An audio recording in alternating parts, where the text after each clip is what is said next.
Hello guys, मैं हूं मनीष वर्मा और आपका स्वागत है हमारे चैनल लर्न ऑफ टेक्नो पर। डियर फ्रेंड, आज ये हमारा इंजीनियरिंग ड्राइंग का सेशन है जिसमें हम डायमेंशनिंग के बारे में पढ़ रहे हैं, विमांकन के बारे में। किस किस टाइप से विमांकन करते हैं, किस चीज़ के लिए कौन सी विमांकन सही है, किस तरीके से हमें दर्शाना चाहिए, क्या इनका अनुपात रहना चाहिए, उन्हीं के बारे में क्या हम देख रहे हैं।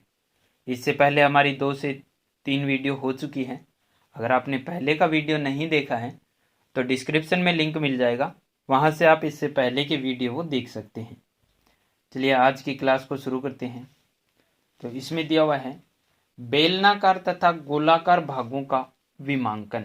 किसका? बेलनाकार और गोलाकार जो भाग होते हैं, यानी कि dimensioning of cylindrical and spherical features. तो इनको कैसे करते हैं? बेलनाकार भाग की 2 माप व्यास तथा लंबाई होती है, जबकि गोलाकार भाग की केवल 1 माप व्यास ही होता है। व्यास को किसी एक लघु मान d या DIA, DIA आदि द्वारा दर्शाया जा सकता है, परंतु इंजीनियरिंग ड्राइंग में व्यास के लिए d प्रतीकात्मक अक्षर का प्रयोग है वो किया जाता है। इस अक्षर का यूज हम करते हैं डाया को दर्शाने के लिए। त्रिज्या को दर्शाने के लिए RAD रेडियस यानी कि आदि का उपयोग करते हैं। बेलन तथा गोले के संदर्भ में कुछ प्रतीकात्मक अक्षर वो नीचे चित्र में दर्शाए गए हैं। कुछ प्रतीकात्मक अक्षर हैं, जैसे कि ये डाया 40 है, ये डाया 30 है, ये R रेडियस 15 है, ये R 10 है, ठीक है, ये डाया 50 है, ये डाया 35 है। तो ये क्या है? दर्शाया हुआ है। ये यहाँ पर रेडियस है वो 12 का है, ये 60 का रेडियस दिया हुआ है यहाँ पर, ठीक है। तो ये इनको क्या है, इस प्रकार से हम दर्शा सकते हैं, यानी कि D डाया व्यास, R त्रिज्या, SR गोलाकार त्रिज्या, वर्ग और S का गोलाकार व्यास आदि को दर्शा सकते हैं, ठीक है। आगे इसमें नेक्स्ट देख लेते हैं। नेक्स्ट में क्या दिया हुआ है? नेक्स्ट में इसमें दिया है बेलनाकार तथा गोलाकार भागों से संबंधित कुछ पदों का विमांकन है वो निम्न प्रकार से किया जाता है, यानी कि इनको क्या थोड़ा अलग तरीके से भी हम दर्शा सकते हैं, जैसे कि जीवा का विमांकन, डायमेंशनिंग ऑफ कोड। तो जीवा का विमांकन करने के लिए उपयुक्त विधि चित्र में प्रदर्शित की गई है। अब इसमें क्या दिया हुआ है? जीवा का विमांकन अब हम किस प्रकार से कर सकते हैं, जैसे कि ये 70 mm की जीवा दी हुई है, ठीक है, नीचे वाला 20 mm का दिया हुआ है। तो इनको इस प्रकार से हम क्या है प्रदर्शित कर सकते हैं, जहां पर इनके एंड के जो कॉर्नर होते हैं वहां से, ठीक है। नेक्स्ट है हमारा चाप अथवा त्रिज्या का विमांकन। नेक्स्ट कौन सा है? सेकंड नंबर, चाप अथवा त्रिज्या का विमांकन। तो इसमें क्या दिया हुआ है कि किसी चाप के विमांकन में विमा के मान के ऊपर एक छोटा चाप बनाकर विमांकन किया जाता है। इसका प्रदर्शन है वो निम्न प्रकार से कर सकते हैं, जैसे कि ये 100 mm का है, तो इसके ऊपर से क्या है छोटा चाप एक लगा दिया। तो इसका मतलब क्या है? ये जो 100 mm है ये इसकी जीवा की लंबाई है। टोटल कितनी? 100 mm। इसको क्या थोड़ा सा ऊपर से रेडियस में बना दिया, तो इसका मतलब जीवा की लंबाई है वो 100 mm हो जाएगी। इससे क्या हम चाप या त्रिज्या का विमांकन है वो दर्शा सकते हैं, ठीक है, कि कितने mm का चाप हमें यहाँ पर देना है या जीवा कितने mm की काटनी है। नेक्स्ट है परिधि का विमांकन। परिधि का विमांकन हम किस प्रकार से कर सकते हैं? तो किसी परिधि का विमांकन करने के लिए उसमें काटे गए स्लॉट्स की संख्या, चौड़ाई, गहराई आदि सभी को प्रदर्शित किया जाता है, जैसा कि चित्र में दर्शाया गया। उसकी लंबाई, चौड़ाई, गहराई सभी चीज़ों को हमें क्या है परिधि के अंदर दर्शाना रहता है। जैसे 6 × 8 दे रखा है इसका, ये 8 इसकी क्या है टोटल चौड़ाई है, 6 इसकी क्या है गहराई है यहाँ तक, और ये 5 mm का दे रखा है यहाँ पर गहराई, ठीक है। ये कितने 6 × 8 का मतलब क्या है 1 2 3 4 5 और 6 इसमें स्लॉट कटे हुए हैं, ठीक है, जिनकी वेट क्या है 8 mm है और हाइट उसकी 5 mm दर्शाई हुई है, ठीक है। तो इस प्रकार से भी इनको क्या हम दर्शा सकते हैं। नेक्स्ट इसमें क्या दिया हुआ है? नेक्स्ट इसमें दिया हुआ है त्रिज्या का चापों का विमांकन करना। त्रिज्या के चापों का विमांकन हम किस प्रकार से कर सकते हैं? तो इसमें दिया हुआ है इसमें विमा रेखा के केवल उस सिरे पर तीर लगाया जाता है जिस सिरे पर चाप का सिरा अर्थात चाप बंद होता है। इस विमांकन में तीर शिस्तों को वस्तु के अंदर या बाहर कहीं भी बनाया जा सकता है। चाप की केंद्र से दूरी दर्शाने के लिए कटी रेखा का प्रयोग वो किया जाता है। चाप की केंद्र से दूरी दर्शाने के लिए कटी रेखा का यूज हम करते हैं, यानी कि वो उसको क्रॉस करके निकली हुई रेखा रहती है। जैसे कि R10 दर्शाया हुआ है, R90 दर्शाया हुआ है जो इसका रेडियस दिया हुआ है, इसके बाद में R90 इधर दर्शाया हुआ है, ये इसका रेडियस यहाँ पर दिया हुआ है, ठीक है। R38 दिया हुआ है, ये कटी रेखा दर्शाया हुआ है। जैसे R22 दिया हुआ है, ठीक है। तो इनको क्या इस प्रकार से दर्शा सकते हैं, R32 दिया हुआ है, तो इनको क्या अलग अलग तरीके से हम दर्शा सकते हैं, ठीक है। नेक्स्ट है दोहराए गए भागों का विमांकन। क्या है, दोहराए गए भागों का विमांकन। तो इसमें क्या दिया हुआ है, समान आकार के विभिन्न अवयव जिनकी पिच असमान हो के विशिष्ट भागों के विमांकन के लिए विमाओं का निम्न प्रकार प्रदर्शन किया जाता है। क्या है, विमाओं का निम्न प्रकार से प्रदर्शन हम कर सकते हैं। जिससे डाया 8 दिया हुआ है, 2 इंटू डाया 3 दिया हुआ है, इसका मतलब 2 होल हैं 3 डाये के। 6 इंटू डाया 6 यानी कि 6 होल हैं, ठीक है, 6 डाया के हैं।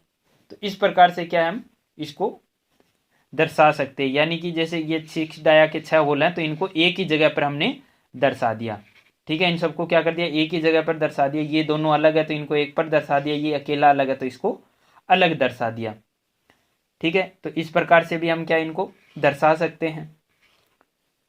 नेक्स्ट है कोणों तथा कोणीय दूरियों का विमांकन।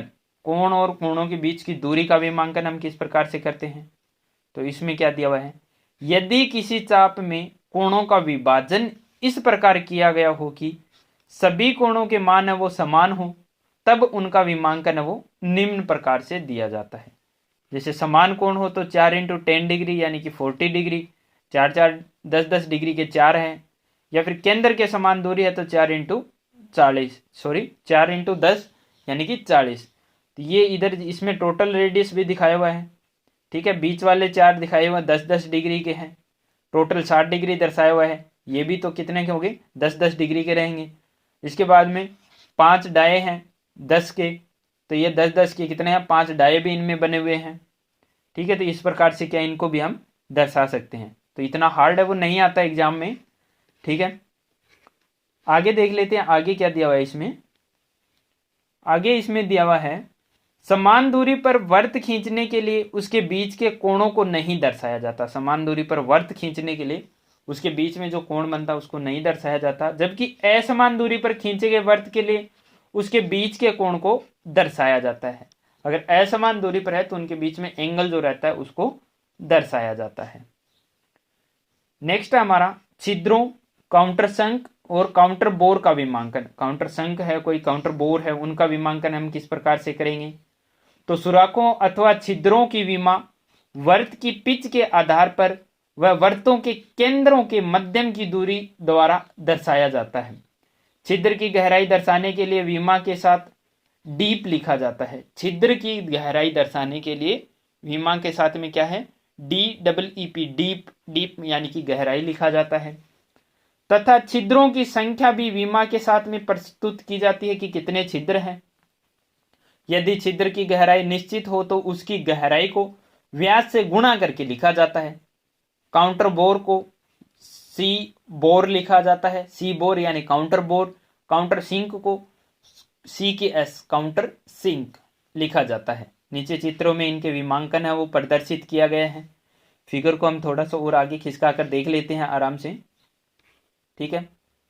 तो अभी आपको पूरा फिगर है वो दिख रहा होगा, इसमें अलग अलग दिखाया हुआ है। जैसे कि काउंटर बोर को अगर देखें तो यहाँ पर 10 डाया का काउंटर बोर है जो कितना 15 डाया के 4 गहराई है, डीप इसकी दी हुई है, गहराई दी हुई है। काउंटर बोर लिखा हुआ है CBR काउंटर बोर, ठीक है।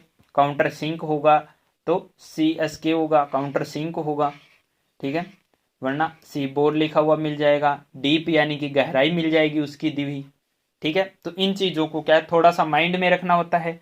अगर आपको ड्राइंग में मिल जाता है कहीं पर तो आप इनको देखकर आसानी से समझ सके, ठीक है। नेक्स्ट है हमारा चैम्फर तथा अंडरकट का विमांकन। चैम्फर और अंडरकट का डायमेंशनिंग हम किस प्रकार से करेंगे? तो चैम्फर के डायमेंशनिंग में चैम्फर की चौड़ाई को चैम्फर कोण से गुणा करके लिखा जाता है। चैम्फर की जितनी चौड़ाई होती है उसको चैम्फर एंगल से हम क्या करेंगे? मल्टीप्लाई करके लिखा जाता है। इस डायमेंशन को लीडर लाइन के प्रयोग द्वारा प्रदर्शित किया जाता है। जैसे नीचे दिए गए चित्र में 4x45 डाया लिखा गया है। इसमें 4 चैम्फर की चौड़ाई तथा 45 चैम्फर के कोण को प्रदर्शित करता है। 4 क्या है? चैम्फर की चौड़ाई है और 45 है वो चैम्फर के कोण को दर्शाता है। इसके अतिरिक्त अंडरकट के विमांकन में उसे अंडरकट की चौड़ाई एवं गहराई के गुणा के साथ में लिखकर दर्शाया जाता है। जैसा कि नीचे दिए गए चित्र में UC 4x2 लिखा गया है। इसमें 4 मिलीमीटर गहराई है और 2 मिलीमीटर इसकी चौड़ाई है। इसकी बात कर रहा है ये, ठीक है। इधर भी लिखा हुआ है, इसकी बात कर रहा है, ठीक है।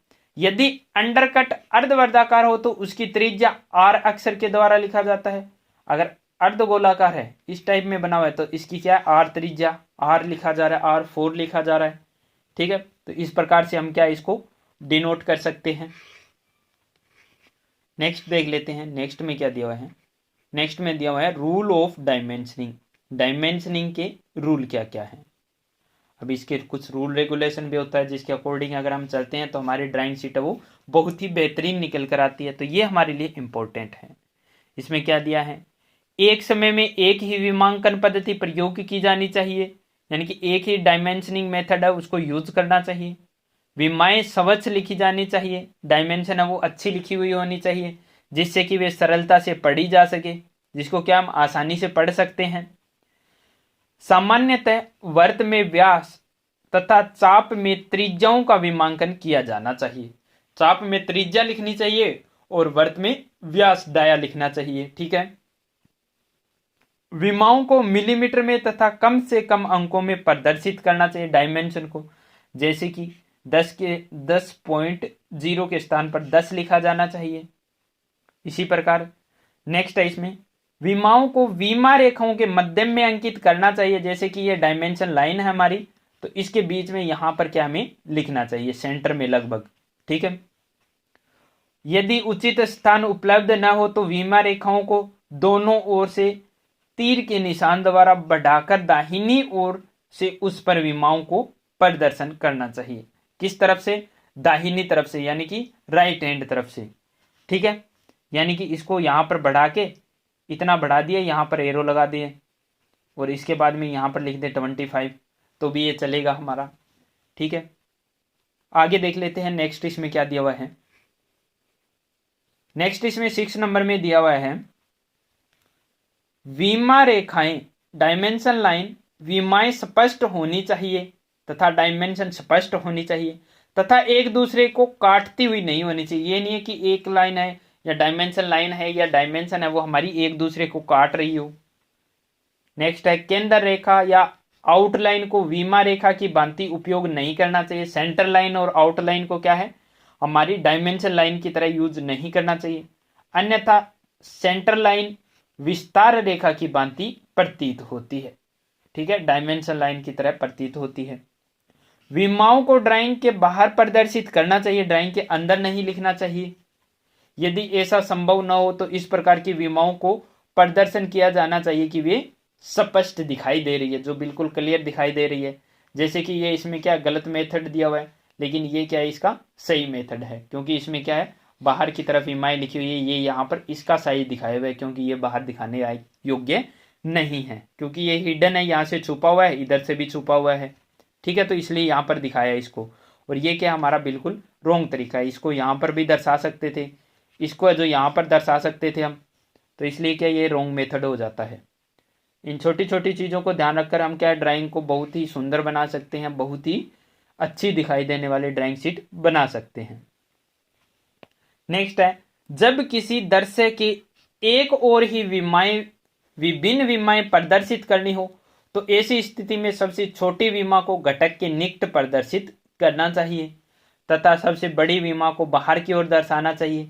इस प्रकार विमा रेखा व प्रक्षेप रेखा एक दूसरे को नहीं काटती है। जैसे कि इसमें 20 mm यहाँ दिखाया हुआ है, 70 mm, 40 mm ये लास्ट में दिखाए हुए हैं, तो ये क्या है, अलग अलग हमें क्या है दिखाई दे रहे हैं क्लियर। तो इस प्रकार से हमें प्रदर्शित करना चाहिए। आगे देख लेते हैं नेक्स्ट इसमें क्या दिया हुआ है। नेक्स्ट इसमें दिया हुआ है 10 नंबर, विमांकन में सदैव विमा रेखा का ही उपयोग करना चाहिए, डायमेंशन लाइन का ही उपयोग करना चाहिए। ड्राइंग में उपयोग होने वाली विभिन्न प्रकार की रेखाएं विमांकन कार्य के लिए उपयोग नहीं करनी चाहिए। अब क्या है, ड्राइंग में क्या हम बहुत सी लाइंस वगैरह यूज करते हैं, लेकिन उनका यूज है वो डायमेंशन लाइन के लिए नहीं करना चाहिए। ठीक है, एक और प्रदर्शित की गई विमाएं दूसरी ओर पुनः प्रदर्शित नहीं करनी चाहिए। यानी कि जैसे यहां पर हमने इसको दर्शा दिया तो इसको यहां पर दर्शाने की आवश्यकता नहीं है। जैसे कि यहां पर 70 दर्शा सका है तो यहां पर दोबारा से 70 हमें दर्शाना नहीं चाहिए। एक साइड में जहां भी कहीं भी एक बार माप जो आ जाए वो माप है वो दोबारा नहीं आनी चाहिए। ठीक है, नेक्स्ट इसमें क्या दिया हुआ है 12 नंबर, केंद्र रेखा को विमांकन से बचाना चाहिए, सेंटर लाइन को विमांकन से बचाना चाहिए। केंद्र रेखा को विमांकन तभी किया जाना चाहिए जब केंद्र रेखा किसी छिद्र अथवा बेलाकार भाग के केंद्र से होकर जाती हो। क्या बोला है, केंद्र रेखा किसी छिद्र या बेलनाकार भाग के केंद्र से होकर जाती हो तभी क्या है उसको दर्शाना चाहिए विमांकन, तभी हमें उसका जो साइज है डायमेंशन है वो उसकी देनी चाहिए। ठीक है, नेक्स्ट है हमारा 13 नंबर। 13 नंबर में क्या दिया हुआ है, विमांकन केवल पूर्ण ठोस दृश्य रेखाओं का किया जाना चाहिए, सामान्यतः छिपी हुई रेखाओं का विमांकन है वो नहीं करना चाहिए। जो हिडन लाइन वगैरह होती है, जो हिडन होते हैं, छुपे हुए भाग होते हैं, उनका हमें क्या नहीं दर्शाना चाहिए। जैसे कि ये है, ये हिडन में आएगा तो इसको क्या हमें नहीं दर्शाना चाहिए। ठीक है, जैसे कि इसमें आगे नेक्स्ट वाले में दर्शा रखा है, फिगर में भी आपको क्लियर करके बताया जहां कि यहाँ पर इसका साइज दर्शा रखा है तो ये हमें नहीं दर्शाना चाहिए। ठीक है, आगे क्या दिया हुआ है नेक्स्ट 14 नंबर में, इसमें दिया हुआ है जब किसी दृश्य में सबसे बड़ी रेखा का विमांकन किया जा चुका हो तो बीच के कुछ मापों के विमांकन को छोड़ा जा सकता है। यानी कि जैसे कि इसका क्या पूरा 95 इसका कर दिया, इसके बाद में यहाँ पे छोटे छोटे छोटे छोटे पार्ट इनके क्या दर्शा रखे हैं, तो इनको क्या इस प्रकार से दर्शाने की आवश्यकता नहीं है। जैसे कि एक यहाँ पर बड़ा दर्शा दिया, इसके बाद में ये 5 mm का दर्शा दिया, ये अलग अलग दर्शा दिया, तो इसका क्या है दर्शाने की आवश्यकता नहीं है, क्योंकि इनको चारों को इनको इंक्लूड करके और इसमें से 95 में से इसको निकाल देंगे तो ये हमारा बाकी का बचा हुआ निकल कर आ जाता है। तो इन चीज़ों का क्या हमें छोटी छोटी चीज़ों का बहुत ही अच्छे से ध्यान रखना चाहिए। नेक्स्ट है हमारा 15 नंबर, विमा रेखा व मुख्य ड्राइंग के बीच की दूरी कम से कम 8 मिलीमीटर अवश्य हो तथा दो विमा रेखाओं के बीच की दूरी 6 से 8 मिलीमीटर तक होनी चाहिए।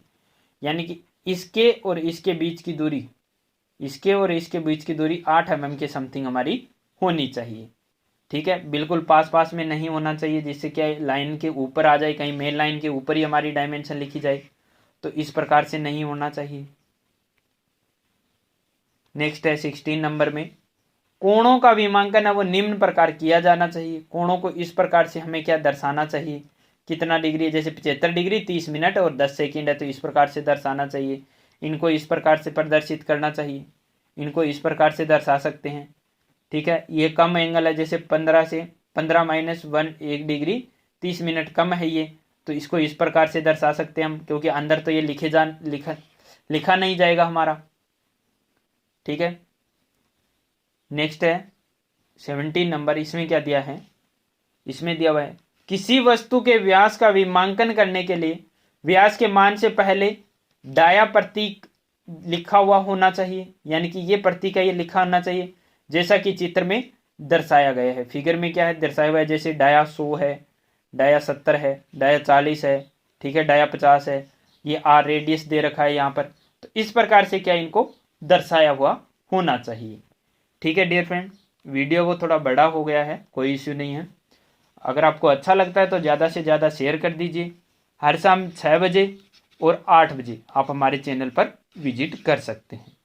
ठीक है dear friend, wish you all the best.